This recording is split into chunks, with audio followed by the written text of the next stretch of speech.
स्वागत है आपका मिडनाइट टेल्स में। मैं हूं आपका होस्ट मिस्टर एजे। कमज़ोर दिल वाले इस वीडियो को न देखें।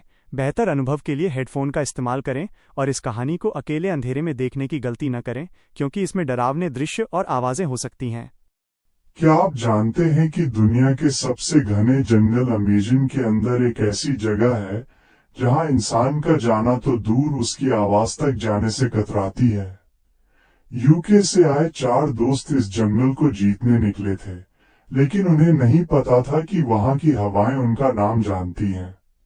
एक ऐसी बलि की कहानी जो आज भी अधूरी है, और एक ऐसा साया जो अब भी एमिली का पीछा कर रहा है। दिल थाम कर बैठिए, क्योंकि आज की कहानी आपकी रातों की नींद उड़ाने वाली है। 4 दोस्त ओलिवर, जैक, एमिली और सोफी यूनाइटेड किंगडम से दुनिया के सबसे खतरनाक अमेज़न जंगल को एक्सप्लोर करने आए थे, और शुरुआत में उन्हें ये एक रोमांचक एडवेंचर लग रहा था। लेकिन जैसे ही उन्होंने जंगल की सीमा पार की, हवा अचानक भारी हो गई। सूरज की रोशनी पेड़ों के घने जाल में कहीं खो गई, और चारों तरफ ऐसी खामोशी छा गई जिसमें अपने ही कदमों की आवाज डराने लगी। एमिली को बार बार ऐसा महसूस हो रहा था कि कोई उन्हें देख रहा है, लेकिन ओलिवर और जैक ने उसका मजाक उड़ाया और आगे बढ़ते रहे। कुछ देर बाद उन्हें एक पुराना टूटा हुआ ट्राइबल इलाका मिला, जहां पेड़ों पर सड़ी हुई इंसानी खोपड़ियां लटकी हुई थीं, और जमीन पर खून से बने अजीब चिन्ह थे जो किसी प्राचीन बलि के रिवाज जैसे लग रहे थे। एक लकड़ी के तख्ते पर खून से लिखा था, वापस लौट जाओ, लेकिन उन्होंने इसे सिर्फ डराने की चाल समझा और आगे बढ़ गए। जैसे जैसे शाम होने लगी, जंगल का माहौल बदलता गया। पेड़ों की परछाइयां लंबी और टेढ़ी हो गईं, और हवा में धीमी धीमी फुसफुसाहट सुनाई देने लगी, जैसे कोई उनका नाम लेकर बुला रहा हो। रात होते ही उन्होंने एक खुली जगह पर कैंप लगाया और आग जलाई, लेकिन आग की रोशनी में बार बार ऐसा लग रहा था कि पेड़ों के पीछे कोई खड़ा है जो उन्हें घूर रहा है। सोफी डर के मारे ओलिवर के पास बैठ गई, और एमिली को बिल्कुल नींद नहीं आ रही थी। आधी रात के करीब उसे अचानक धीमे धीमे कदमों की आवाज सुनाई दी, जैसे कोई उनके कैंप के चारों तरफ घूम रहा हो। उसने कांपते हुए टॉर्च उठाई और अंधेरे में रोशनी डाली, लेकिन कुछ नजर नहीं आया। तभी अचानक उसे महसूस हुआ कि उसके पीछे कोई खड़ा है। उसका दिल तेजी से धड़कने लगा, और जैसे ही उसने धीरे धीरे मुड़कर देखा, उसका शरीर सुन्न हो गया, क्योंकि जैक, जो कुछ देर पहले सो रहा था, अब जमीन से कुछ फीट ऊपर हवा में लटका हुआ था। उसकी आंखें पूरी काली थीं, और उसका शरीर ऐसे हिल रहा था जैसे कोई अदृश्य ताकत उसे नियंत्रित कर रही हो। एमिली की आवाज गले में ही अटक गई, और तभी जैक ने धीरे धीरे अपना सिर घुमाया और एक अजीब फुसफुसाहट में कहा, अब ये जंगल तुम्हें नहीं छोड़ेगा। और अगले ही पल उसका शरीर जोर से झटका खाकर अंधेरे में गायब हो गया। उसी समय आग अपने आप बुझ गई, और पूरा जंगल काले अंधेरे में डूब गया। कुछ सेकंड बाद जब आग फिर से अपने आप जल उठी, तो जैक वहां नहीं था। सिर्फ जमीन पर गहरे खरोंच और घसीटने के निशान थे, जो घने जंगल के अंदर जा रहे थे। एमिली की डर से निकली चीख सुनकर ओलिवर और सोफी जाग गए, लेकिन जैसे ही उन्होंने वो निशान देखे, उनकी आंखों में भी डर साफ दिखने लगा। तभी दूर जंगल के अंदर से जैक की आवाज आई, ओलिवर, मेरी मदद करो। लेकिन उस आवाज में कुछ गलत था। वो इंसानी नहीं लग रही थी, और फिर उसी के साथ कई और आवाजें गूंजने लगी, बिल्कुल जैक की तरह, जैसे पूरा जंगल अब उसे कॉपी कर रहा हो। जैक की आवाज जैसे ही घने अंधेरे से गूंजी, ओलिवर, मेरी मदद करो। ओलिवर बिना सोचे समझे टॉर्च उठाकर उस दिशा में बढ़ गया, जबकि एमिली और सोफी उसे रोकती रह गईं, लेकिन उसके कदम जैसे किसी और के कंट्रोल में थे। जंगल के अंदर जाते ही हवा और ठंडी हो गई, और चारों तरफ वही आवाजें गूंजने लगीं जो अब सिर्फ जैक की नहीं बल्कि कई लोगों की लग रही थीं। इधर आओ, ओलिवर, कम हियर, हम यही हैं। We are here. ओलिवर का दिल तेजी से धड़क रहा था, लेकिन वो रुक नहीं पा रहा था। अचानक उसकी टॉर्च की रोशनी एक पेड़ पर पड़ी और उसने देखा पेड़ की छाल पर खून से ताजा निशान बने थे, जैसे अभी अभी किसी को घसीटा गया हो। तभी उसके पीछे पत्तों की सरसराहट हुई और उसने तेजी से मुड़कर देखा, लेकिन वहां कोई नहीं था। फिर अचानक उसके सामने अंधेरे में एक आकृति उभरी, जैक। लेकिन वो पहले जैसा नहीं था। उसका शरीर टेढ़ा मेढ़ा था, हड्डियां अजीब तरीके से बाहर उभरी हुई थी और उसकी आंखें पूरी काली थीं। ओलिवर डर के मारे पीछे हट गया और बोला, जैक, ये तुम हो? लेकिन जवाब में जैक के चेहरे पर एक अजीब खिंची हुई मुस्कान फैल गई और उसने उसी फटी हुई आवाज में कहा, तुम भी हमारे साथ आ जाओ, जॉइन अस। तभी अचानक उसके पीछे से कई हाथ निकल आए, काले लंबे इंसान जैसे, लेकिन पूरी तरह साए, और उन्होंने ओलिवर को पकड़ लिया। उसने पूरी ताकत से खुद को छुड़ाने की कोशिश की, लेकिन वो हाथ उसे जमीन पर घसीटते हुए पेड़ों के बीच ले जाने लगे। उसकी टॉर्च गिर गई और जमीन पर घूमते हुए रुक गई। आखिरी बार उसकी रोशनी में एमिली और सोफी दूर से भागते हुए नजर आईं, और उसी रोशनी में ओलिवर का चेहरा दिखाई दिया, जो अब दर्द और डर से चीख रहा था। उसकी चीख इतनी भयानक थी कि पूरा जंगल गूंज उठा और फिर अचानक सब कुछ शांत हो गया, जैसे कुछ हुआ ही नहीं। उधर एमिली और सोफी ने वो चीख सुनी तो उनके पैरों तले जमीन खिसक गई, और अब उन्हें समझ आ गया कि जैक के बाद ओलिवर भी खत्म हो चुका है। लेकिन डर यहीं खत्म नहीं हुआ, क्योंकि अगले ही पल जंगल के चारों तरफ से दो आवाजें गूंजने लगीं, एक जैक की और दूसरी ओलिवर की। दोनों एक साथ उन्हें पुकार रहे थे, एमिली, सोफी, वापस आओ, कम बैक। और अब वो सिर्फ आवाजें नहीं थीं, वो शिकार करने वाले साए थे जो धीरे धीरे उनके करीब आ रहे थे। ओलिवर की चीख के बाद फैले सन्नाटे में एमिली और सोफी बिना पीछे देखे भागती रहीं, लेकिन जंगल जैसे उन्हें घुमा रहा था, क्योंकि जितना वो भागती उतना ही लगता कि वो वहीं वापस आ गई हैं।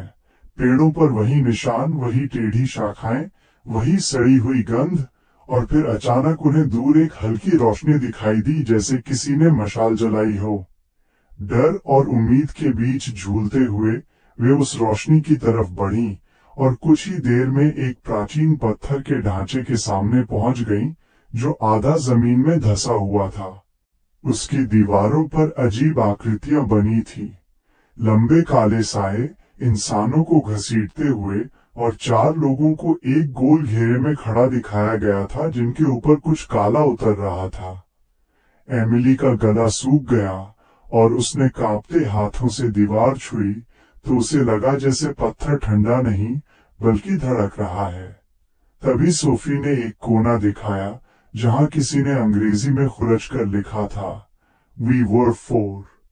Don't listen to them. Die copy US.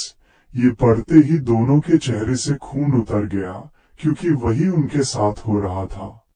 तभी पीछे से अचानक आवाज आई, एमिली, और दोनों जम गईं।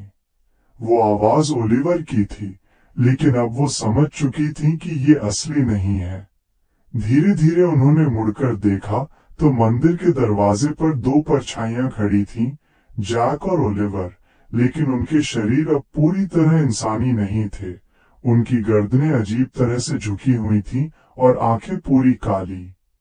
उनके होंठ हिल रहे थे, लेकिन आवाज एक साथ कई दिशाओं से आ रही थी, हम तुम्हें ढूंढ रहे थे। We were looking for you. Sophie रोते हुए पीछे हटने लगी, लेकिन तभी मंदिर के अंदर की जमीन पर बने निशान चमकने लगे और हवा अचानक ठंडी हो गई, जैसे कोई रिवाज शुरू हो चुका हो।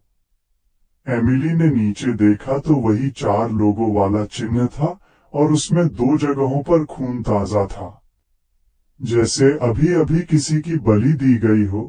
तभी उसे एहसास हुआ, जैक और ओलिवर अब वो बन चुके हैं और अब ये रिवाज पूरा करने के लिए 2 और चाहिए। अचानक मंदिर के चारों कोनों से काली परछाइयां निकलने लगी और धीरे धीरे छत से नीचे उतरने लगी। वे इंसान जैसी थी, लेकिन बिना चेहरे के, सिर्फ काली खाली आंखें और लंबे हाथ। वे फुसफुसा रही थीं, 4 पूरे करो, कंप्लीट द 4। एमिली ने सोफी का हाथ पकड़ा और भागने की कोशिश की, लेकिन मंदिर का दरवाजा अपने आप बंद हो गया और बाहर खड़े जैक और ओलिवर धीरे धीरे अंदर आने लगे। उनके कदम जमीन पर नहीं पड़ रहे थे, बल्कि वो हवा में तैरते हुए आगे बढ़ रहे थे, और जैसे ही वे पास आए, एमिली को उनकी सड़ी हुई गंध महसूस हुई, जैसे कोई बहुत पुरानी लाश हो। सोफी चीखते हुए एक कोने में भागी, लेकिन अचानक उसका शरीर हवा में उठ गया, जैसे किसी ने उसे पकड़ लिया हो। उसके पैर हवा में तड़प रहे थे और उसकी आंखों में डर जम चुका था। एमिली ने चिल्लाकर उसे पकड़ने की कोशिश की, लेकिन तभी पीछे से किसी ठंडे हाथ ने उसके कंधे को छू लिया और उसके कान के पास फुसफुसाया, अब तुम्हारी बारी है, नाउ इट्स योर टर्न। और उसी पल मंदिर के बीच बना चिन्ह खून की तरह लाल चमकने लगा। जैसे ही मंदिर के बीच बना चिन्ह खून की तरह लाल चमकने लगा, एमिली ने खुद को छुड़ाने की कोशिश की, लेकिन उसके कंधे पर रखा वो बर्फ जैसा ठंडा हाथ और कस गया, और उसके शरीर में जैसे जान ही नहीं रही। सामने सोफी हवा में तड़प रही थी और उसके गले से आवाज तक नहीं निकल रही थी। तभी चारों कोनों से निकली काली परछाइयां धीरे धीरे गोल घेरे में इकट्ठा होने लगी और एक साथ फुसफुसाई, 4 पूरे करो, कंप्लीट द 4। उनकी आवाज इतनी धीमी लेकिन इतनी भारी थी कि जमीन तक कांपने लगी। अचानक मंदिर की दीवारों पर बने चिन्ह चमकने लगे और उन पर उकेरे गए पुराने चेहरे जैसे जिंदा होकर हिलने लगे। एमिली ने डर के मारे आंखें बंद कर ली, लेकिन जैसे ही उसने फिर खोली, उसने देखा कि जैक और ओलिवर अब उसके बिल्कुल सामने खड़े थे। उनके चेहरे अब आधे इंसान और आधे साये जैसे हो चुके थे और उनकी काली आंखों में कोई भावना नहीं थी। जैक ने धीरे धीरे हाथ बढ़ाया और एमिली के चेहरे को छूते हुए बोला, डरो मत, बस एक पल लगेगा, डोंट बी अफ्रेड। और उसी समय सोफी की चीख पूरे मंदिर में गूंज उठी, क्योंकि उसके शरीर से जैसे कोई काला धुआं निकलकर उन परछाइयों में समाने लगा। उसका चेहरा पल पल बदल रहा था और कुछ ही सेकंड में उसकी आंखें भी पूरी काली हो गईं। अब वो भी हवा में सीधी खड़ी थी, जैसे कोई कठपुतली हो।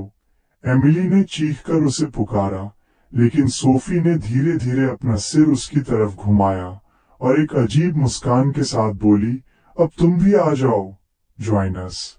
ये देखकर एमिली का दिमाग सुन्न हो गया, लेकिन उसी पल उसे मंदिर की दीवार पर बना एक छोटा सा चिन्ह दिखा, जो बाकी सबसे अलग था।